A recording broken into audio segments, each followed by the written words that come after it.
Hello মুসলমান ভাইদের জন্য, ভাই বোনদের জন্য আমার সালাম এবং হিন্দু ভাই বোনদের জন্য আমার নমস্কার গ্রহণ করবেন।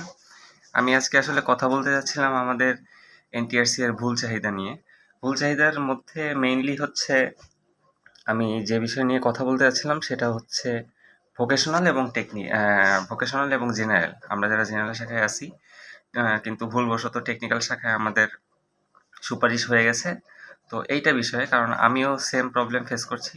তো আমি কয়েকদিন ধরে আমার নিজের প্রতিষ্ঠান, জেলা শিক্ষা অফিস, কারিগরি আঞ্চলিক অফিস মানে মেইন যে অফিসটা সেটা, এবং আমি কয়েকটা স্কুল যেখানে হচ্ছে ভোকেশনাল শাখা আছে। তো সেই স্কুলগুলোতে আমি একটু ভিজিট করেছি তথ্য সংগ্রহের জন্য। তো সেই এক্সপেরিয়েন্সটা বা সেই দিক নির্দেশনা তারা যে দিক নির্দেশনাটা দিয়েছেন, তো আমি সেই জিনিসটা আপনাদের সাথে শেয়ার করতে যাচ্ছি। কারণ এখন টাইপ করে এত কিছু বলা সম্ভব নাই। তাই এইজন্য আর কি আমি একটা ভিডিও বানিয়ে সব আমার এক্সপেরিয়েন্সটা শেয়ার করার চেষ্টা করছি। এতে আপনাদের অনেক উপকার হবে। তো আমার স্কুল থেকে যেটা বলেছিল যে আহ, আমি যদি এখানে টেকনিক্যাল শাখায় জয়েন করি তো আমার এখানে কোনো সমস্যা হবে না। তো আমার সবকিছুতে সুবিধা, বরং আমার সবকিছুতে সুবিধা। যেমন আমার হচ্ছে গিয়ে ক্লাস নিতে হবে কম। এছাড়া হচ্ছে আমার বেতন হয়ে যাবে। মানে তারা নিজেরা থেকে আমার এমপিও করে দিবে। আমার বেতন হয়ে যাবে। বেতন নিয়েও কোনো ঝামেলা হবে না। এবং আমি হচ্ছে 10টা থেকে 1টা পর্যন্ত আমার ক্লাস। যেটা আমি নিজেও জানি যে টেকনিক্যালে 10টা থেকে 1টা পর্যন্ত ক্লাস হয়।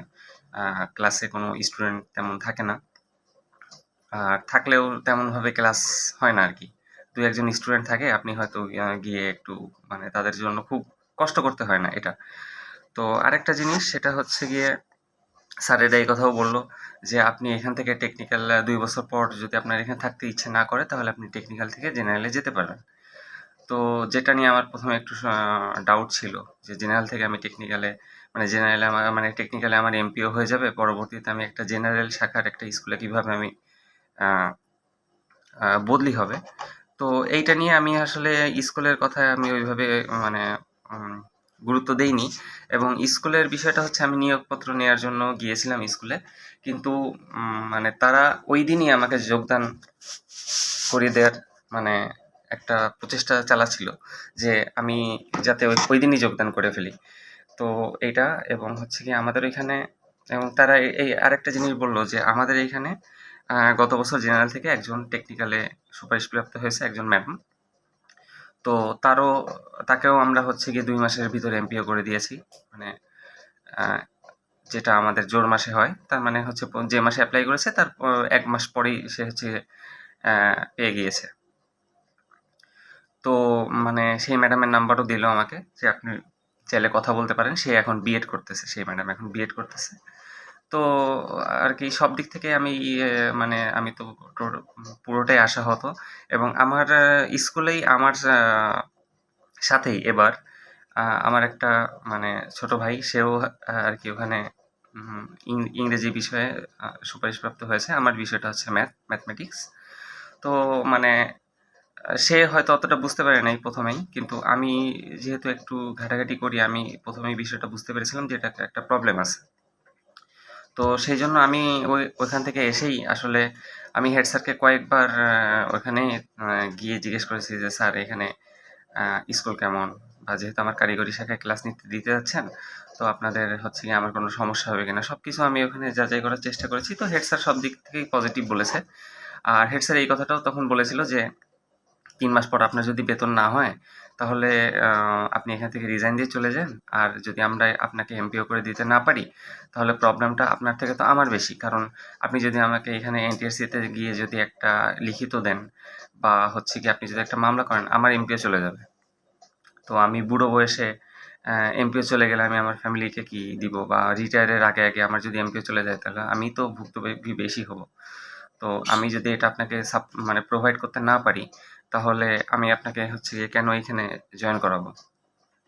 তো তারপরেও আমি ওখান থেকে এসে আমি বিভিন্ন জায়গায় আমার আ দুলাভাই আছে এনটিআরসিএ তে গণবিজ্ঞপ্তিতে তিনি একজন আ প্রফেসর এবং বিভিন্ন জায়গায় আমার মামা রয়েছেন, তিনি হচ্ছে মঞ্জুরি কমিশনে, জাতীয় বিশ্ববিদ্যালয় মঞ্জুরি কমিশনে উনি একটা ভালো পদে রয়েছেন। এছাড়া আমার বাড়ির আশেপাশে মানে সব টিচার, সবাই টিচার। কেউ প্রাইমারি, কেউ হচ্ছে গিয়ে এনটিআরসি এর টিচার, কেউ কলেজের টিচার, কেউ স্কুলের টিচার। তো সবার কাছে আমি শুনলাম। তো একেকজনের কাছে শুনে আমি একেক রকম আসলে মত পাচ্ছিলাম। যে একেকজনের, কেউ বলছে যে এখানে জয়েন করে ফেলো, কেউ বলছে এখানে জয়েন করো না, সমস্যা হবে। তো ১ম দিন এসেই আমি এনটিআরসি এর ডিরেক্টরকে ফোন দিলাম, অ্যাসিস্ট্যান্ট ডিরেক্টর। তো উনি বললেন যে, "আপনি এখানে আপাতত জয়েন করবেন না। আপনি এখান থেকে একটা লিখিত নিয়ে চলে আসেন, বা যেটা প্রত্যয়নপত্র বলে। তো এই লিখিত নিয়ে চলে আসেন, আর হচ্ছে গিয়ে আপনি আবেদন করেন।"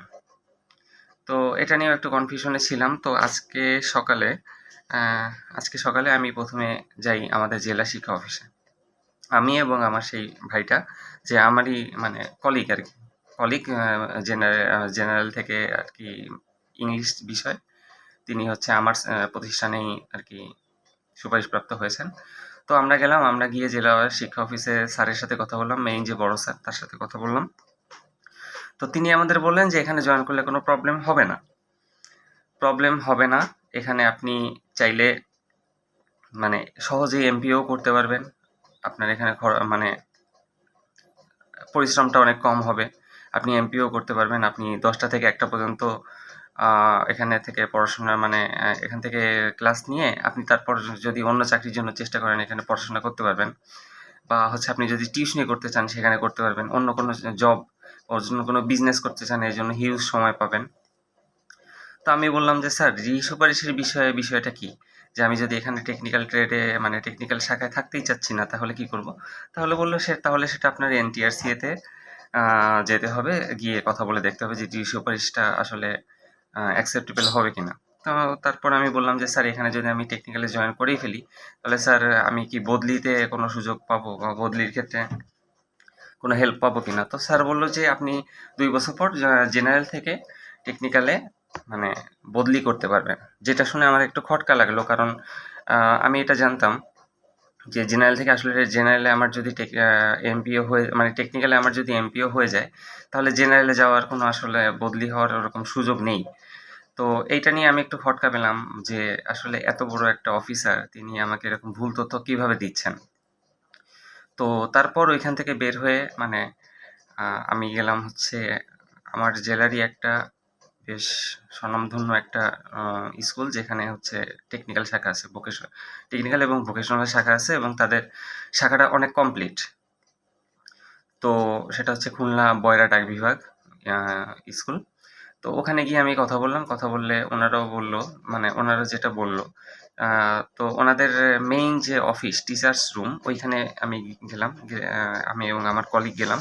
তো তাদের সাথে কথা বললাম, সবকিছু বুঝিয়ে বললাম। তো তারা যেটা বলল যে আমরা মানে তারা যেটা বুঝিয়ে বলল সেটা হচ্ছে যে নবম-দশম শ্রেণীর আমরা যে সাবজেক্টগুলো আছে, যেমন বাংলা, ইংরেজি, গণিত, পদার্থবিজ্ঞান, রসায়ন বিজ্ঞান, তো টেকনিক্যালের মধ্যেও আবার কিছু ভাগ আছে। সেটা হচ্ছে আবশ্যিক বিষয়। নবম-দশম শ্রেণীর টেকনিক্যালের যে সাবজেক্ট, সেখানে কিছুটা ভাগ আছে। সেটা হচ্ছে আবশ্যিক বিষয়, ট্রেড ভিত্তিক আবশ্যিক বিষয় এবং ঐচ্ছিক বিষয়। ঠিক আছে? তো তারা যেটা বলল যে আবশ্যিক বিষয়ের ভিতরে রয়েছে বাংলা, ইংরেজি, গণিত, বাংলাদেশ বিশ্ব পরিচয়, পদার্থবিজ্ঞান, রসায়ন বিজ্ঞান, ইঞ্জিনিয়ারিং, ড্রয়িং, তথ্য প্রযুক্তি, ইসলাম শিক্ষা, হিন্দু শিক্ষা মানে ধর্ম শিক্ষা। তো তারা যে কথা বললেন যে এই সাবজেক্টগুলোতে আসলে টেকনিক্যাল শাখা হলেও এখানে আপনাদের জয়েন হয় হচ্ছে গিয়ে আপনাদের জেনারেল শাখার শিক্ষকদের। এখানে আসলে জেনারেল শাখা মানে জেনারেল বোঝাতে আমরা যেটা জেনারেল বুঝছি, সেটা আসলে জেনারেল শাখা নয়। এটা হচ্ছে আমাদের জেনারেল সাবজেক্ট। ঠিক আছে? আর টেকনিক্যাল যেটা বোঝাচ্ছে সেটা হচ্ছে টেকনিক্যাল শাখা নয়। এটা টেকনিক্যাল আসলে সাবজেক্ট। তো স্যারেরা যেটা বললেন যে ঐচ্ছিক বিষয় যেগুলো বাংলা, ইংরেজি, ম্যাথ, তো এইগুলোতে আপনার যদি আমাদের জেনারেল থেকে টেকনিক্যালে সুপারিশপ্রাপ্ত হয়, তাহলে এটার কোনো প্রবলেম নেই। তো আমাদের আরেকটা জিনিস সেটা বলতে আমি ভুলে গেছি যে আমার স্কুল থেকে যে চাহিদাপত্রটা দেয়া হয়েছিল রিকুইজিশন, তো সেখানে কিন্তু আমার এবং ইংলিশ যে সাবজেক্টটার চাহিদা দেওয়া হয়েছিল সেটা কিন্তু ছিল টেকনিক্যাল। কিন্তু তারা রিকুইজিশন কপিতে দেখলাম আর আমি ওটা কালেক্ট করেছিলাম, ওটা দেওয়া আছে টেকনিক্যাল। তার মানে তাদের চাহিদা কিন্তু টেকনিক্যালেই ছিল। কিন্তু এনটিআরসিএ থেকে আমাদের যখন সুপারিশ করা হয়েছে তখন কিন্তু এই আমাদের যে বাংলা এবং ইংলিশ এবং ম্যাথ আমাদের দেয়া হয়েছে জেনারেল, সুপারিশ করা হয়েছে ওখানে। তো স্যারেরা যে কথাটা বললেন যে আমাদের নিয়োগটা কোনো ফল্ট নেই, আমাদের নিয়োগটা সঠিক আছে।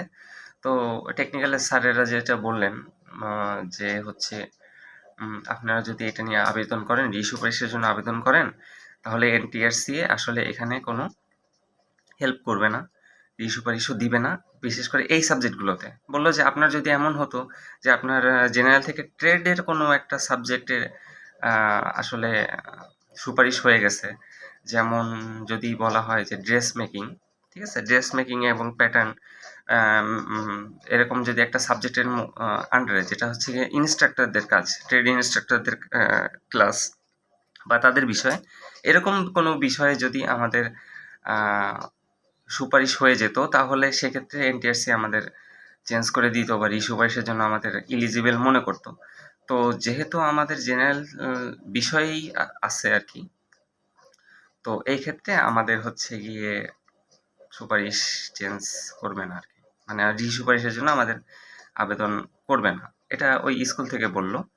তো আমি সেখানে বললাম যে স্যার আমি তো একটু আগেই জেনে আসলাম জেলা মানে শিক্ষা অফিস থেকে যে তিনি বললেন যে আমরা টেকনিক্যালে যদি জয়েন করেও ফেলি তাহলে 2 বছর পর আমরা হচ্ছে গিয়ে এমপিও হবে, তো 2 বছর পর আমরা জেনারেলে আবার মুভ করতে পারবো। তো ওখানে ম্যাডামরা বললেন যে আপনি কোন অফিসে গিয়েছিলেন? তো আমি বললাম যে ম্যাডাম আমি আমাদের জেলা শিক্ষা অফিসে গিয়েছিলাম। তো বললো যে জেলা শিক্ষা অফিসে ওনারা জানবেন না, কারণ ওনারা হচ্ছে জেনারেলের শিক্ষক, আপনার যদি জানতে হয় সব কিছু ডিটেলসে, তো আপনার হচ্ছে গিয়ে আঞ্চলিক কারিগরি যে মেইন অফিস ওখানে যেতে হবে, কারণ কারিগরির বিষয়টা কারিগরি স্যারেরাই বুঝবেন, জেনারেল বিষয়টা জেনারেলের স্যারেরা ভালো বুঝবেন। তো আমার বাসা থেকে মানে ওইখান থেকে কাছেই ছিল, তো আমি ওখান থেকে গেলাম টেকনিক্যালের সেই অফিসে। তো স্যার আমাকে অনেকটা সময় দিলেন, অনেকটা সময় দিয়ে আমাকে টোটাল বিষয়টা বুঝিয়ে বললেন যে যে জিনিসটা বললাম যে আমাদের সাবজেক্ট হচ্ছে জেনারেল, তো জেনারেল সাবজেক্টে আমাদের আসলে জেনারেল শাখা না, জেনারেল সাবজেক্ট। তো এখান থেকে টেকনিক্যাল শাখায় যদি কোনো ক্লাস মানে আমাদের সুপারিশকৃত করা হয়, তো এইটা আসলে ভুল নিয়োগ না, ঠিক আছে, মানে এটা আসলে আমাদের কপাল যে আসলে আমরা জেনারেল শাখার জন্য অ্যাপ্লাই করলেও এটা আমাদের টেকনিক্যাল শাখায় দেওয়া হয়েছে। তো যেমন আমাদের মাদ্রাসায় হতে পারতো, ঠিক আছে, মাদ্রাসায় হতে পারতো। এখন মাদ্রাসার বিষয়টা বললে আপনারা অনেকটা রিলেট করতে পারবেন। যেমন আমি যদি ধরেন গণিতের টিচার, কিন্তু আমাকে দেওয়া হয়েছে ইসলাম শিক্ষার একটা বিষয়, মানে মাদ্রাসায় যেটা মাদ্রাসার স্টুডেন্টরা বা মাদ্রাসার স্যারেরাই পড়াতে পারেন, এমন কোনো একটা বিষয় যদি হতো, তাহলে আমার হচ্ছে গিয়ে এটাকে ভুল চাহিদা হিসেবে ধরতো। কিন্তু আমাদের যেভাবে নিয়োগ দেওয়া হয়েছে এতে নাকি ভুল চাহিদা হিসেবে ধরবে না। তো আমি বললাম স্যার তাহলে আমি যদি টেকনিক্যালে ভর্তি হই তাহলে এখানে আমার এমপিও হবে, আমি তো জেনারেল থেকে টেকনিক্যালে। তো বললো যে এরকম জেনারেল থেকে টেকনিক্যাল আমরা প্রতি মাসেই এরকম করে থাকি। আমি যখন গিয়েছিলাম তখন দেখি যে উনি অনেক এমপিওর কাগজপত্র সই করছেন।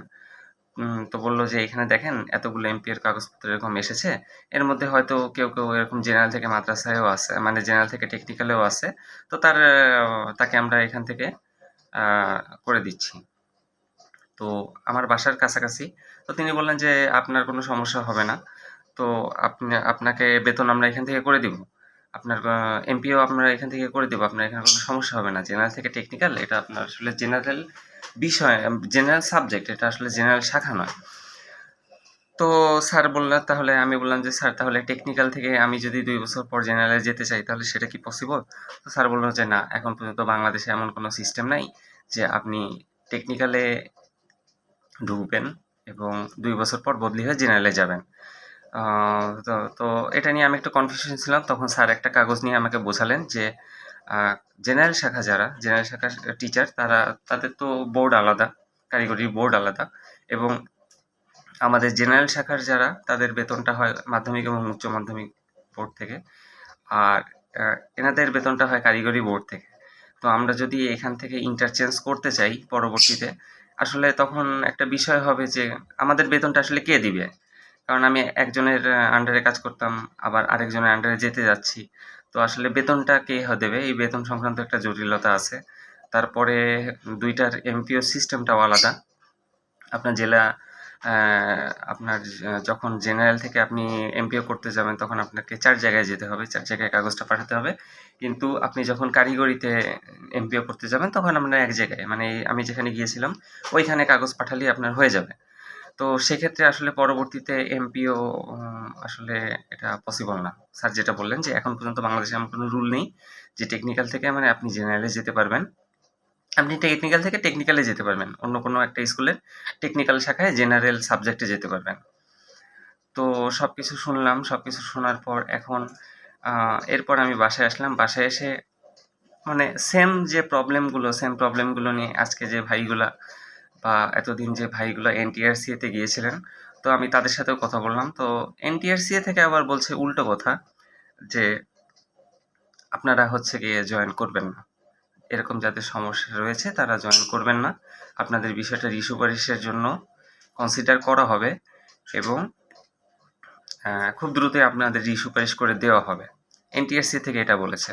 তো আসলে টোটাল বিষয়টা নিয়ে আমি নিজেও কনফিউজড। তো আপনাদের কাছে এই জন্যই শেয়ার করলাম যে আপনারাও হয়তো এই প্রতিষ্ঠানগুলোতে ভিজিট করবেন বা করেছেন বা করার পরে একটা সিদ্ধান্তে এসেছেন যে রিসুপারিশের জন্য। তো আসলে এরকম বড়, বড় প্রতিষ্ঠান থেকেও এক জায়গা থেকে এক কথা বলছে। যেটা আসলে কি বলে? মানে একটা কনফিউশনের সৃষ্টি করছে আমাদের। তো এইজন্যই আমি দিলাম যে যারা হয়তো এত জায়গায় যাইতে পারেনি, হয়তো শুধুমাত্র NTRCA তেই গিয়েছে, তাদের সাথে আমি শেয়ার করলাম যে জেলা শিক্ষা অফিসে গেলে আপনাকে কি বলতে পারতো বা কি বলছে, বা হচ্ছে গিয়ে আমি কারিগরি যে স্কুলের যারা ভোকেশনাল টিচার তারা কি বলছেন, বা কারিগরির যে আঞ্চলিক যে অফিসটা, মেইন অফিস, সেখানে থেকে কি বলছেন। তো একটা জিনিস নিয়ে আমি একটু কনফিউশন আছি এবং আপনাদের একটা জিনিস জানাতে চাচ্ছি, সেটা হচ্ছে যে সব স্যারেরাই বা সবাই একটা কথাই বলেছে যে আসলে মানে যারা আসলে আমার শুভাকাঙ্ক্ষী, তারা একটা কথাই বলেছে যে আসলে তুমি অনার্স মাস্টার্স কমপ্লিট করে আসলে টেকনিক্যাল যে শাখা ওখানে টিচার হতে কেন যাবা? কারণ তোমার ওখানে ভালো বিল্ডিং নেই, ভালো কলিগ নেই। দেখা গেল যে তোমার যদি নতুন একটা টেকনিক্যাল শাখা হয়, তো সেক্ষেত্রে দেখা গেল যে ২ জন, যেমন আমার স্কুলে ২ জন হচ্ছে কি টিচার, তাদের মধ্যে ২ জন টিচার এবং ১ জন হচ্ছে অফিস সহায়ক। তো অফিস সহায়ক উনি হচ্ছে গিয়ে একটু শিক্ষিত। তো উনি ক্লাস নেন এবং আরেকজন টিচার তিনি ক্লাস নেন, এবং গত বছর যে আপুটা সম্ভবত সমাজবিজ্ঞানে, তিনি হচ্ছে গিয়ে এখানে সুপারিশপ্রাপ্ত হয়েছে জেনারেল থেকে। তিনিও ১ম এ এখানে জয়েন করতে যাচ্ছিল না এবং সেম প্রশ্নগুলো তার মাথায় ঘুরছিল। পরে আমাদের প্রতিষ্ঠান প্রধান তাকে বুঝিয়েছে। সবকিছু বোঝাবার পর তাকে বলেছে যে আপনি এখানে জয়েন করেন, কোনো সমস্যা নেই। তো তিনি এখানে জয়েন করেছে, তার এমপিও হয়েছে, তার বেতনও আসছে রেগুলার। তিনি এখন বিএড করছে। তো ওই টিচারটা, তাহলে আমাদের এখানে টিচার হচ্ছে গিয়ে ২ জন, টোটাল ৩ জন টিচার। তার মধ্যে একজন বিএড করতে গেছে আর আমরা ২ জন এবছর সুপারিশপ্রাপ্ত হয়েছি। তো যেটা জিনিস সেটা হচ্ছে আমাদের বিল্ডিংটা অতটা ভালো না, ভাঙাচোরা একটা বিল্ডিং। এবং সবথেকে বড় কথা হচ্ছে যে যদি আপনি টাকা পয়সা নিয়ে সন্তুষ্ট থাকেন, তাহলে এটা আপনার জন্য বেটার হবে যে আপনি কম খরচে আপনি টাকা পয়সা পাচ্ছেন। যে ৩টা ক্লাস নেওয়া লাগছে, সবার যেখানে ১০টা থেকে ৪টা পর্যন্ত ক্লাস নেওয়া লাগছে, আপনার সেখানে ১০টা থেকে ১টা পর্যন্ত ক্লাস নেওয়া লাগবে এবং টাকা পয়সাও সেম। কিন্তু সমস্যা যেটা হচ্ছে সেটা হচ্ছে যে আপনার মূল্যায়নটা কম। ঠিক আছে? তো মূল্যায়নটা কম, আপনার আসলে ওইভাবে আপনাকে মূল্যায়ন করতে যাবে না। এবং সবথেকে বড় যে জিনিসটা, যে টিচিংটা যদি আপনার পেশা হয় বা নেশা হয়, তাহলে আপনি কিন্তু সেই রকম মানে স্টুডেন্ট পাবেন না। আপনি ক্লাস নিচ্ছেন, হয়তো আপনি একটা ম্যাথের টিচার, তো আপনাকে বোর্ডেই ক্লাস নিতে হবে। তো বোর্ডে ক্লাস নিয়ে আপনি যদি একটা হিউজ অডিয়েন্স না পান সামনে, তাহলে আপনার আসলে ২টা বা ৩টা স্টুডেন্টের জন্য আসলে বোর্ডে ক্লাস নিতে ইচ্ছে করবে না। বা যে বিষয়ই হোক না কেন, আপনি যদি একটা বিষয় নিয়ে পড়াচ্ছেন, সামনে গিয়ে যদি দেখেন আপনার অডিয়েন্সই কম, আপনার স্টুডেন্টই কম, তাহলে আপনার এখানে মানে পাঠদান করে আপনি মেন্টালি কতটুকু স্যাটিসফাইড হবেন আমি জানি না। তো এইটাই হচ্ছে গিয়ে বিষয়। এই জন্য আমি নিজেই আর কি এখান থেকে মানে বের হতে চাচ্ছি। তো এখন যে জিনিসটা আমার সবথেকে বেশি খটকা লাগছে সেটা হচ্ছে যে টেকনিক্যাল স্যারেরা যেটা বললেন যে এটা আসলে ভুল নিয়োগ নয়, এটা আমাদের জেনারেল সাবজেক্ট, কিন্তু কারিগরি শাখার জন্য। তার মানে এখানে জেনারেল শাখায় মানে তাহলে আমি যতদূর বুঝলাম, মানে এটা আপনার এতক্ষণ যদি আমার কথা শুনে থাকেন তাহলে আপনারাও বুঝতে পারবেন যে জেনারেল থেকে যদি কারিগরিতে কেউ শিক্ষক হিসেবে যায়, বিশেষ করে এইসব জেনারেল সাবজেক্টে, এটা ভুল চাহিদা হিসেবে ধরা যাবে না। কারণ অনেকেই আছে যারা এইখান থেকে জেনারেল থেকে টেকনিক্যাল সাবজেক্টে গেছে, এমপিও হচ্ছে, বেতনও হচ্ছে, সব কিছুই হচ্ছে এবং কোনো প্রবলেমও হচ্ছে না। ঠিক আছে? যে পরবর্তীতে কোনো একটা যে প্রবলেম হবে তেমনও হচ্ছে না। তো এখন বিষয়টা হচ্ছে যেহেতু এনটিআরসিএ আমার স্কুল থেকে চেয়েছিল টেকনিক্যাল, এনটিআরসিএ বুঝে শুনেই আমাকে জেনারেল হিসেবে ওইখানে পাঠিয়েছে। তো এনটিআরসি আসলে আমাকে রিসুপারিশের যোগ্য মনে করবে কিনা, বা এই রকম সমস্যা যাদের আছে তাদের রিসুপারিশের যোগ্য মনে করবে কিনা। এখন যে ভাই বোনদের সমস্যা এইরকম যে স্কুলে যাচ্ছে, গিয়ে দেখছে যে শূন্য পদ নেই, তাদের ক্ষেত্রে বিষয়টা অন্য। তো আমরা যারা টেকনিক্যাল থেকে জেনারেল থেকে টেকনিক্যালে যাচ্ছি তাদের বিষয়টা আবার অন্য। যে ভাইরা আমি প্রথম যে ক্ষেত্রটা বললাম যে ভাইরা গিয়ে দেখছেন যে ২০২৭ সালে বা ২০২৮ সালে টিচার রিটায়ার করবেন, একই বিষয়ে টিচার আছে। তো এক্ষেত্রে এটা আসলেই একটা ভুল চাহিদা, এটা প্রতিষ্ঠান থেকেই ভুল চাহিদা। তো এটাতে এনটিআরসিএ সুপারিশ করতে বাধ্য। কিন্তু আমাদের বিষয়টা হচ্ছে যে আমাদের বিষয়ে এনটিআরসি আসলে বাধ্য কিনা, এই জিনিসটা আসলে আমারও নিজেরও একটু জানার বিষয়। তো মানে এটা নিয়ে আমি একটু কনফিউশনে আছি। এখন এনটিআরসি যদি মনে করে যে তাদের নিয়োগটা ঠিক আছে, তাহলে কিন্তু আমাদের সুপারিশের জন্য কনসিডার নাও করতে পারে। তো সুপারিশের জন্য যদি কনসিডার নাও করে, তাহলে সেক্ষেত্রে আমরা কিন্তু আসলে আমাদের আমও যাবে সালাও যাবে, এরকম একটা অবস্থা। তো আমি মোটামুটি এখন পর্যন্ত 50+ টিচারের সাথে বা যারা বুঝেন বা যারা অভিজ্ঞ তাদের সাথে আমি কথা বলে দেখেছি। তো কারো মত আছে, কারো মত নেই। কেউ বলছে যে আমি যদি সুপারিশ করি তাহলে সেটা বেটার হবে, কারণ টেকনিক্যালে গেলে লাইফ শেষ, এই কথাটা বলেছে আর কি। আবার কেউ বলছে যে আমি যদি এখানে জয়েন না করি তাহলে সেই ক্ষেত্রে এটা আমার পস্তাতে হবে। তো আসলে নানা মুনির নানা মত, এরকম একটা কথা আছে। তো আমি যেহেতু বড় বড় সব জায়গাতে গিয়েছি, আমার মোটামুটি যেটা আয়ত্তের মধ্যে যতগুলো প্রতিষ্ঠান আছে যেখান থেকে আমি তথ্য সংগ্রহ করা যায় আমি করেছি। তো আমি হচ্ছে গিয়ে এখন এনটিআরসিতে যাব। তো আমার বিষয়টা আমি খুলে বলবো, বা আমাদের যারা সবার এইরকম একই রকম প্রবলেম, আমি সবার হয়ে আমি সেম জিনিসটা নিয়ে এনটিএসসি থেকে কথা বলবো, চেষ্টা করব আমি যতটা উপর লেভেলে যাওয়া যায়। মানে আসলে এই জিনিসগুলো আসলে একটা বড় একটা স্যার বা বড় অফিসার, তার সাথে কথা বললেই বেটার হয়। যদি আমরা অফিস সহায়ক বা হচ্ছে গিয়ে নর্মাল যারা এনটিএসসি হেল্প ডেস্কে আছে তাদের থেকেও যদি বড় কোনো অফিসারের কাছে যাওয়া যায় বিষয়টা নিয়ে, তাহলে মানসিক একটা আমরা প্রশান্তি পেতে পারি যে তাদের কাছ থেকে যদি আমরা একটা বার্তা পাই বা নির্দেশনা পাই, তাহলে মনে হয় আমরা বেটার বুঝতে পারবো যে আমাদের আসলে কি করা উচিত।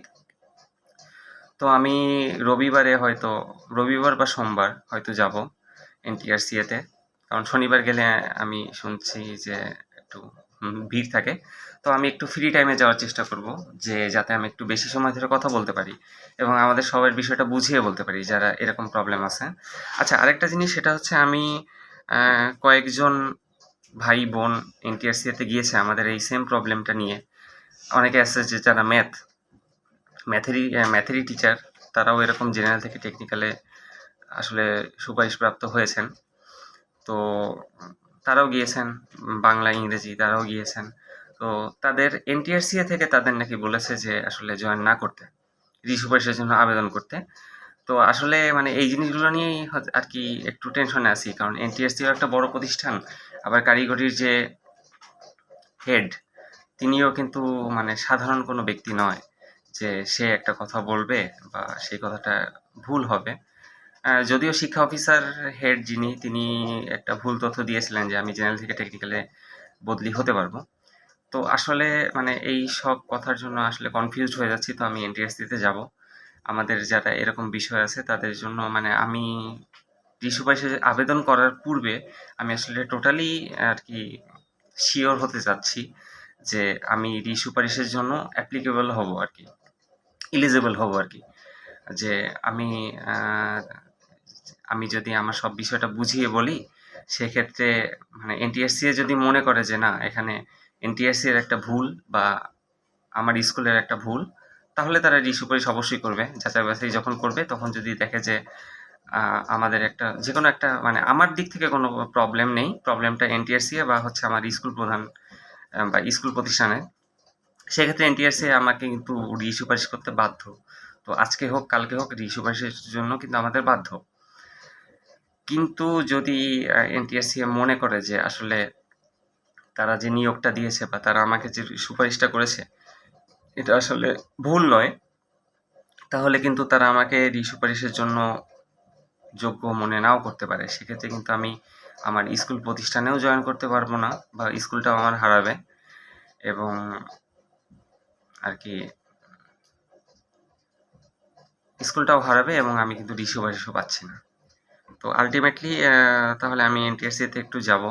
রবিবার যে ভাইয়েরা আছেন, মানে রবিবার যে ভাইয়েরা, আমি গ্রুপে জানিয়ে দেবো বা আমি মেসেঞ্জার গ্রুপে জানিয়ে দেবো, আমার নাম্বারটাও আমি মেসেঞ্জার গ্রুপে দিয়ে রাখবো।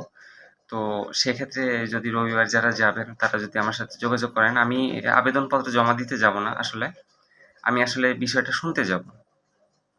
বা যদি আমি প্রত্যয়নপত্র মানে আমার স্কুল থেকে প্রত্যয়নপত্র দেওয়ার একটা শর্ত দিয়েছে যে আমি যদি এই প্রত্যয়নপত্র নিতে চাই তাহলে আমাকে লিখিত দিয়ে আসতে হবে যে আমি আর ওই স্কুলে জয়েন করব না। তো এই জন্য আর কি আমি প্রত্যয়নপত্রটা এখনই তুলছি না। আমি আপাতত এনটিআরসিএ ভবনে গিয়ে আমি একটু জানি, একটু স্যারেদের সাথে কথা বলে আমি একটু মানে অ্যাসিওর হই যে আমাকে রিসুপারিশের জন্য তারা যোগ্য মনে করবে। আমি যদি এই চাকরিটা ছেড়ে দেই, তারপরে আমাকে রিসুপারিশের জন্য যোগ্য মনে করবে। তো সেটা যদি আমি কনফার্ম হই তাহলে আমি স্কুলে গিয়ে আমি প্রত্যয়নপত্রটা নিয়ে আসবো। আর আমার সবথেকে বড় যে জিনিসটা জানার সেটা হচ্ছে যে এইরকমভাবে যে এনটিআরসিএ আমার স্কুল থেকে চাইলো টেকনিক্যাল, আর এনটিআরসি আমাদের জেনারেলদের ওইখানে আর কি সুপারিশ করে দিল। আরেকটা কথা বলতে ভুলে গেছি, আমি যখন স্কুল চয়েস দিয়েছিলাম তখন কিন্তু এই জায়গাটা মানে এই স্কুলটা আমার জেনারেলের মধ্যে মানে জেনারেলের মধ্যেই শো করেছে এবং জেনারেলই দেখিয়েছে। আরেকটা কথা সেটাও একটু বলার দরকার যে যখন আমি টেকনিক্যাল শাখায় গিয়েছিলাম, টেকনিক্যালের স্যারেরা যেটা বললেন যে আপনার কি ইয়েস অপশন থেকে স্কুল চয়েস হয়েছে নাকি আপনার চয়েসে মানে স্কুল প্রতিষ্ঠান যে চয়েস দিয়েছিলেন 40টা তার মধ্যে হয়েছে? তা আমি বললাম স্যার আমার স্কুল চয়েসের মধ্যে হয়েছে। তো তখন তারা বললেন যে আপনার যেহেতু স্কুল চয়েসের মধ্যে হয়েছে, তো এনটিআরসি তো বলেছে যে প্রতিষ্ঠানে খোঁজ নিয়ে আপনারা হচ্ছে গিয়ে চয়েসগুলো দেন। তো আপনি যেহেতু স্কুল চয়েসের মধ্যে হয়েছে, তো এনটিআরসি আপনাকে সুপারিশের জন্য আসলে কাউন্ট করবে না, রিসুপারিশের জন্য আপনাকে কাউন্ট করবে না। আপনার যদি এমন হতো ইয়েস অপশন থেকে একটা স্কুল পেয়েছেন, সেই ক্ষেত্রে আপনার এরকম একটা প্রবলেম হয়েছে, তাহলে এনটিআরসি আপনাকে রিসুপারিশের জন্য কাউন্ট করবে। তো সব বিষয়টা আমি এনটিআরসিতে গিয়ে আসলে না গেলে আসলে ক্লিয়ার হবে না, কারণ এক একজনের কনফিউশন আসলে এক এক রকম, এক একজনের প্রবলেম এক এক রকম। তো একজন গিয়েছে তার কথাটা শুনে আমি যদি ডিসিশন নেই তাহলে আসলে হবে না। আমার বিষয়টা আমাকেই বুঝিয়ে বলতে হবে এবং আপনাদের প্রত্যেকেরই উচিত যে প্রত্যেকের বিষয়টা নিয়ে একটু কথা বলা। এতে একটা জিনিস হবে যে আমরা যদি এনটিআরসি অফিসে যাই, এনটিআরসি আমাদের যদি এখানে বলে যে আপনি সুপারিশের জন্য আপনি যোগ্য, তারপর যদি আমি স্কুলটা ছেড়ে দেই, তারপর যদি এনটিআরসি আমাকে সুপারিশ না করে, সেক্ষেত্রে এনটিআরসির একটা দায়বদ্ধতা থাকবে যে আমি এনটিআরসি অফিসে গিয়েছিলাম। কিন্তু যদি আমি নিজের মানে সেম যে প্রবলেম যাদের আছে তাদেরটা শুনে আমি নিজে সুপারিশের জন্য আবেদন করে দিলাম। এক্ষেত্রে হবে কি, আসলে এনটিআরসি আপনাকে প্রশ্ন করতে পারে যে আপনি কি অফিসে এসেছিলেন, বা আপনি কি আপনার বিষয়টা জেনে গিয়েছিলেন? আপনি যাদের রেফারেন্স দিচ্ছেন তাদের প্রবলেমটা তো আলাদা। তো আমার মনে হয় যে সবারই নিজেদের প্রবলেমটা নিয়ে এনটিআরসিতে একটু যাওয়া উচিত। এতে এনটিআরসি বুঝতে পারবে যে আসলে এরকম প্রবলেমের শিকার আসলে ১ জন ২ জন না, অনেকে। এবং প্রত্যেকের আবেদনপত্রটাও মানে সেটা জানার আগে একটু যদি সবাই আমরা একটু বিভিন্ন জায়গা থেকে খোঁজ নেই, এবং আমি যেরকম খোঁজ নিয়ে আমার যে উপলব্ধিটা বা এক্সপেরিয়েন্সটা আমি সবার মধ্যে শেয়ার করলাম, এরকম সবাই যদি শেয়ার করেন তাহলে হয়তো উপকার হবে সবার। যে আমরা বুঝতে পারবো আসলে যে আমাদের কনফিউশনের জায়গাটা কোথায়, আমাদের কনফিউশনটা দূর হবে, এবং সবাই মিলে সবাইকে হেল্প করলে আশা করি মনে হয় বেটার একটা সলিউশন আমরা পাবো। আমি এনটিসিতে যাই, গিয়ে কথা বলে দেখি যে আসলে এইটা আসলেই আমাদের ভুল কিনা, বা শিক্ষা প্রতিষ্ঠানের ভুল কিনা, কিংবা এনটিএসসির ভুল কিনা। আমাদের ভুল হলে এনটিএসসি কিন্তু কখনোই আমাদের সুপারিশের জন্য মনোনীত করবে না, এবং যদি আমাদের ভুল না হয় তাহলে সেখানে এনটিএসসি আমাদের মোটামুটি সুপারিশ দিতে বাধ্য। বা যদি প্রতিষ্ঠানের ক্ষেত্রে ভুল হয়, প্রতিষ্ঠানের এন্ড থেকে ভুল হয়, সেক্ষেত্রে তারা কিন্তু সুপারিশ দিতে বাধ্য। তো ভিডিওটা অনেক বড় হয়ে গেছে, জানি না কতজন পুরোটা শুনবেন ধৈর্য ধরে। তো মানে আমার যে প্রবলেমগুলো, আমি হচ্ছে রবিবারে হয়তো যাব এনটিএসসিতে। তো আপনাদের যদি কোনো মতামত থাকে তো আপনারা সেটা আমাকে জানাতে পারেন, কমেন্ট করতে পারেন, বা গ্রুপে আমাকে মেনশন করে জানাতে পারেন যে আপনাদের যদি কোনো সাজেশন আমার জন্য থাকে তো আপনারা এটা জানাবেন। এবং আমার যে বিষয়টা, আমিও যারাই আমাকে নক করছেন তাদের হেল্প করার চেষ্টা করছি, সঠিক তথ্য দিয়ে হেল্প করার চেষ্টা করছি, এবং দয়া করে কেউ নিশ্চিত না হয়ে ভুল তথ্য কাউকে দিবেন না, এটা একটু রিকোয়েস্ট করব। কারণ আপনার একটা ভুল তথ্যের জন্য একজন মানুষের জীবন নষ্ট হয়ে যেতে পারে। আপনি যদি একটা জিনিস নিয়ে শিওর না থাকেন তাহলে বলবেন যে ভাই আমি এটা জানি না, বা আপু এটা আমি জানি না, আপনি অন্য জায়গায় একটু গিয়ে খোঁজ নেন। তো সেটাই বিষয়, আমি যতটুকু জানি, যতটুকু জেনেছি, যতটুকু বুঝেছি সেটুকুই আমি মানুষকে জানাচ্ছি।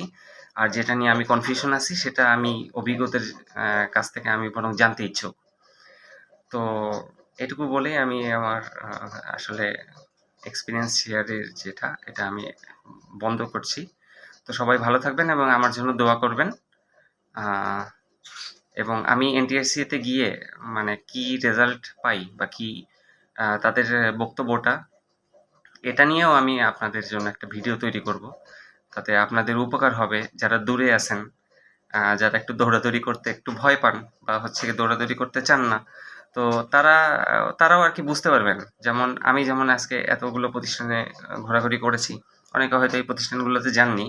তো তারাও আজকে বুঝতে পারলেন যে আপনাকে প্রতিষ্ঠানে গেলে আপনাকে কি বলতো। তো এটা আপনাদের ডিসিশন নিতে হয়তো হেল্প করবে। তো সবাই আমার জন্য দোয়া করবেন, এবং আমি এনটিএসসিতে রবিবার আসছি। আমি গ্রুপে একটা মেসেজ দিয়ে রাখবো, যারা রবিবার এনটিএসসিতে যাবেন সবার সাথে দেখা হবে। এবং আমরা সবাই মিলে চেষ্টা করব যে আসলে সবাই যাতে সুপারিশ পায়, বা সবাই যাতে তাদের মনের মতো স্কুল পায়। অবশ্য একটা জিনিস আছে, সুপারিশ করলে আপনি হয়তো মনের মতো স্কুল পাবেন না, বা প্রত্যন্ত অঞ্চলে একটা স্কুল দিতে পারে, কিন্তু সুপারিশ আসলে সুপারিশের ফলে কোন স্কুল পাবো সেটা আসলে পরে। আসলে আপনাকে সুপারিশ করবেই কিনা এটা আসলে আগে জানার বিষয়। আর অনেকেই আছেন যে যারা জেনারেলের টিচার, তারা টেকনিক্যালে থাকতে চান না, যেমন আমি কিন্তু টেকনিক্যালে যদি জয়েন করতে চাই তাহলে আমি যতদূর আজকে বুঝলাম কোনো প্রবলেম হবে না, আমি সব কিছুই করতে পারবো। যতদূর বুঝলাম টেকনিক্যালের স্যারেরা বললেন যে আমি তো নিজে থেকেই এখান থেকে সবাইকে বেতন করে দিচ্ছি, এমপিএ করে দিচ্ছি, এরকম জেনারেল আসছে, সমস্যা হচ্ছে না। তো আমরা জেনারেল থেকে যারা টেকনিক্যাল আছি তাদের কোনো সমস্যা হবে না আশা করি। কিন্তু একটা মেন্টাল একটা স্যাটিসফ্যাকশনের বিষয় আছে, যেটা আপনি কখনোই একটা টিচার বা কারিগরি টিচার কখনো এক করা যাবে না। আমার স্কুলে এমনও আছে যারা বয়সে আমার থেকে বড়, তারা আমার আসলে প্রতিষ্ঠানে কারিগরিতে পড়াশোনা করছে। তো আসলে ঐরকম তারা আসলে চাকরিজীবী, তারা আসলে ক্লাস করে না। আপনার সাধারণ যে রেগুলার স্টুডেন্ট এরা আপনার থাকবে হয়তো 10 থেকে 15 জন, 9-10 মিলে। তো আপনি আসলে এইসব ক্লাসে গিয়ে আসলে কতটুকু মেন্টাল স্যাটিসফ্যাকশন অর্জন করতে পারবেন সেটাও একটা বিষয় আছে। এবং যেকোনো বিষয়ে কিন্তু জেনারেল স্যারদের আগে ডাকবে, আপনাকে কিন্তু পরে ডাকবে। আপনার স্কুলে গিয়ে যদি বলে যে এই স্কুলের ম্যাথের টিচার কে, তো আপনার নামটা প্রথমে বলবে না। আপনার নাম প্রথমে বলবে জেনারেল শাখার যে ম্যাথের টিচার আছে তার নাম, তারপর বলবে যে টেকনিক্যাল শাখায় একজন আছেন, তিনি হচ্ছেন এই। তো এগুলো যদি আপনি কনসিডার করতে পারেন তাহলে আসলে ভর্তি হতে পারেন টেকনিক্যালে। আমার মনে হয় যে টেকনিক্যালে আসলে এটা কোনো সমস্যা হবে না। তারপরেও আপনার এটা ডিসিশন আপনার। আমার কথায় আসলে আপনাদের ডিসিশন নেওয়াটা ঠিক হবে না, বা আমিও কারোর কথা ডিসিশন নিব না। আমি অবশ্যই প্রতিষ্ঠান থেকে বা বড়, বড় অথরাইজ থেকে আমি যাচাই করে নিব। ঠিক আছে? আমি এনটিএসসি থেকে যাচাই করে নেব, আমি আমার নিজের প্রতিষ্ঠান থেকে যাচাই করে নিব। আসলে কারোর কাছ থেকে আমি একটা পরামর্শ নিলাম, সেটা আমার আসলে আ যাচাই করতেই হেল্প করবে। কিন্তু এটা কিন্তু ডিসিশন মেকিং এর জন্য আসলে করা উচিত না। তো আমার কথায় আপনারা কেউ আরকি ডিসিশন নিবেন না। আমার কথাটা আপনাকে হেল্প করবে। আপনাকে কনফিউশন সৃষ্টি করবে এবং এই কনফিউশনটা আপনার ভালো জায়গায় গিয়ে একটা আ নির্ভরযোগ্য জায়গায় গিয়ে আপনাকে কনফিউশনটা দূর করে তারপর ডিসিশনটা নিতে হবে। ঠিক আছে? তো আপনাদের জন্য আমার শুভকামনা থাকলো এবং আমার জন্যও শুভকামনা রাখবেন। আ এটাই হচ্ছে গিয়ে কথা। আর আমি আমার যত এক্সপেরিয়েন্স, আমি হচ্ছে গ্রুপে মোটামুটি অ্যাক্টিভ থাকার চেষ্টা করি। কারণ আমি তো বুঝতে পারছি ভাই, আমি নিজেও ৩-৪ রাত ঘুমাই না। স্কুলে গিয়ে আমি যখন নিয়োগপত্র আনতে গেছি, যখন আমি দেখি যে আমাকে এইরকমভাবেই আরকি একটা টেকনিক্যাল পোস্টে দেয়া হয়েছে, তারপর থেকে আমি ঘুমাই না। রাতে ঘুমাতে পারি না। আ উম সেম সমস্যাটা আপনাদেরও। এটা আমি বুঝতে পারি যে সেম সমস্যাটা আপনাদেরও। তো আপনাদেরও হয়তো মানে ডিপ্রেশনের অবস্থা, ঘুমাতে পারছেন না। তো আ আমি চাই সবাই আসলে তাদের মনের ইচ্ছাটা পূর্ণ হোক। তো এটুকু বলে আমি আমার ভিডিওটা এখানে শেষ করছি। আপনাদের কোনো কোয়েশ্চেন থাকলে গ্রুপে করবেন, বা আমার ভিডিওটা ভিডিওর নিচে আপনি কমেন্ট করতে পারেন। সবাইকে ধন্যবাদ। আসসালামু আলাইকুম।